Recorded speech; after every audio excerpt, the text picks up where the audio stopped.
হ্যাঁ, একেবারে সঠিক জায়গায় এসছো।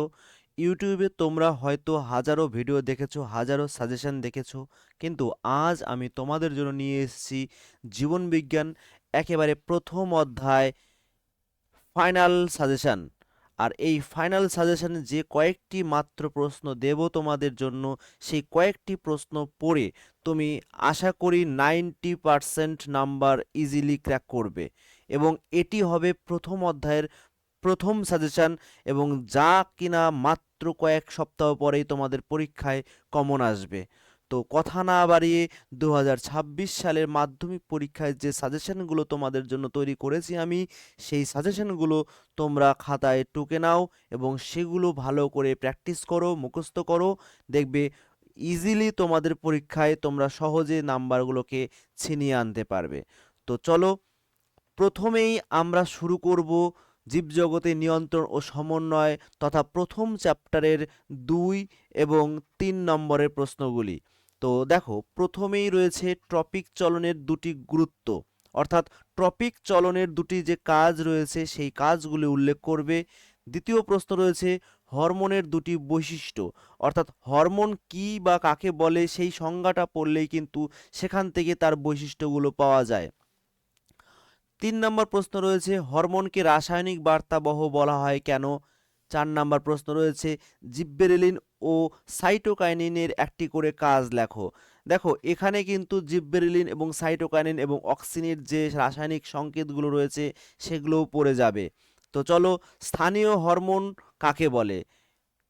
5 নম্বর প্রশ্ন রয়েছে স্থানীয় হরমোন কাকে বলে বা লোকাল হরমোন কাকে বলে। 6 নম্বর প্রশ্ন রয়েছে এফএসএইচ এর কাজগুলি কি বা এর কাজগুলি উল্লেখ করো। 7 নম্বর প্রশ্ন রয়েছে তোমাদের জন্য অ্যাড্রেনালিনকে জরুরিকালীন হরমোন কেন বলা হয় বা আপাতকালীন হরমোন কেন বলা হয়। 8 নম্বর প্রশ্ন রয়েছে নর অ্যাড্রেনালিন হরমোনের উৎস এবং কাজগুলি উল্লেখ করো। 9 নম্বর প্রশ্ন রয়েছে উদ্ভিদ হরমোন ও প্রাণী হরমোনের মধ্যে পার্থক্য। এই প্রশ্নটা কিন্তু খুবই ইম্পর্টেন্ট। ওকে। 10 নম্বর প্রশ্ন রয়েছে অন্তঃক্ষরা গ্রন্থি ও বহিঃক্ষরা গ্রন্থির মধ্যে পার্থক্য। 11 নম্বর প্রশ্ন রয়েছে ডায়াবেটিস ইনসিপিটাস এবং ডায়াবেটিস মেলিটাসের মধ্যে পার্থক্য। দেখো, যে পার্থক্যগুলো দিচ্ছি আমি তোমাদের কিন্তু 100% আমি এই পার্থক্যগুলোর বিষয়ে বলবো যে হ্যাঁ কমন আসবে এবং এসে বসে আছে। তো চলো, 12 নম্বর প্রশ্ন বলেছে অ্যাকশন ও ডেনড্রনের মধ্যে দুটি গঠনগত ও কার্যগত পার্থক্য। 13 নম্বর প্রশ্ন রয়েছে মস্তিষ্ক ও সুষুম্নাকাণ্ডের মধ্যে পার্থক্য।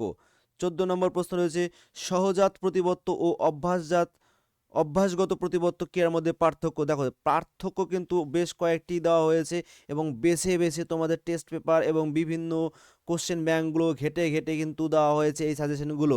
ওকে। তারপরে দেখো চলন ও গমনের মধ্যে পার্থক্য। চলন ও গমনের মধ্যে যে পার্থক্য রয়েছে, স্বাভাবিকত সবাই ভাবে যে এই প্রশ্নগুলো হয়তো সহজ ইজি আসবে না, কিন্তু 2026 সালে এই কোশ্চেনগুলোই কিন্তু তোমাদের পড়বে। ওকে।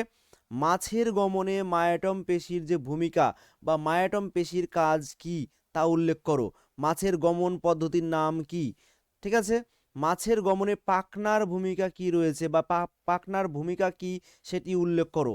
মানুষের গমনের সময় দেহের ভারসাম্য নিয়ন্ত্রণে লঘু লঘু মস্তিষ্ক, এখানে টাইপিংটা মিস্টেক হয়েছে, লঘু মস্তিষ্ক হবে মস্তিষ্ক এবং অন্তঃকরণের ভূমিকা বা কাজ উল্লেখ করো। এছাড়াও রয়েছে টিকা লেখো মেনেঞ্জিস, মস্তিষ্কের একটি অংশ মেনেঞ্জিস এবং সেরিব্রোস্পাইনাল ফ্লুইড, এই দুটি টিকা কিন্তু পড়ে গেলে। এছাড়াও লাস্ট যে প্রশ্ন রয়েছে সেটি হচ্ছে ফিডব্যাক নিয়ন্ত্রণ কি এবং এই ফিডব্যাক নিয়ন্ত্রণ কত প্রকার, নেগেটিভ পজিটিভ, এইগুলো কিন্তু আমি আমার চ্যানেলে ভালো করে বুঝিয়ে দিয়েছি। তোমরা গিয়ে সেই ভিডিওগুলো দেখো। পুরো ক্লাসটা খুব সংকীর্ণ সময়ের মধ্যে করে দেওয়া হয়েছে। তোমরা যদি এই ভিডিওগুলো দেখো, আশা করি এই চ্যাপ্টারে আর কোনো প্রবলেম থাকবে না। এরপরে আসি বড় প্রশ্ন। এবং দেখো, এখানে আমি কিন্তু বড় বড় প্রশ্ন রেখেছি। তোমরা হয়তো ভাববে যে বড় প্রশ্ন অনেকগুলি দেওয়া হয়েছে, কিন্তু দেখো ভালো করে সংবেদনশীলতা কাকে বলে। এটি নিশ্চয়ই বড় প্রশ্ন নয়।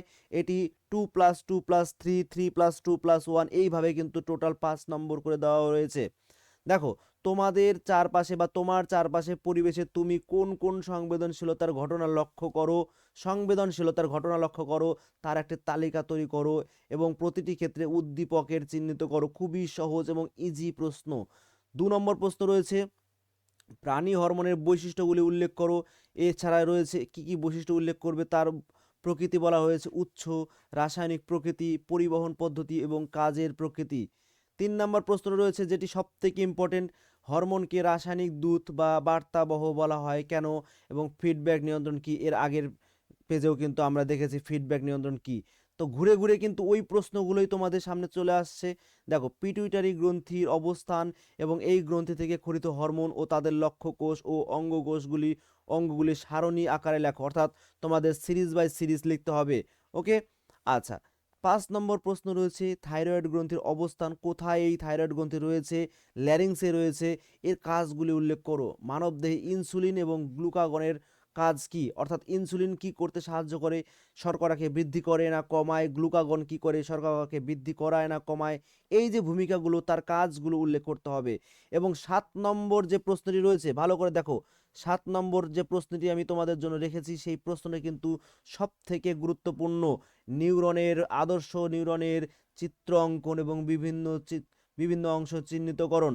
এই প্রশ্নটা কিন্তু তোমাদের জন্য 5 স্টার, 5 স্টার।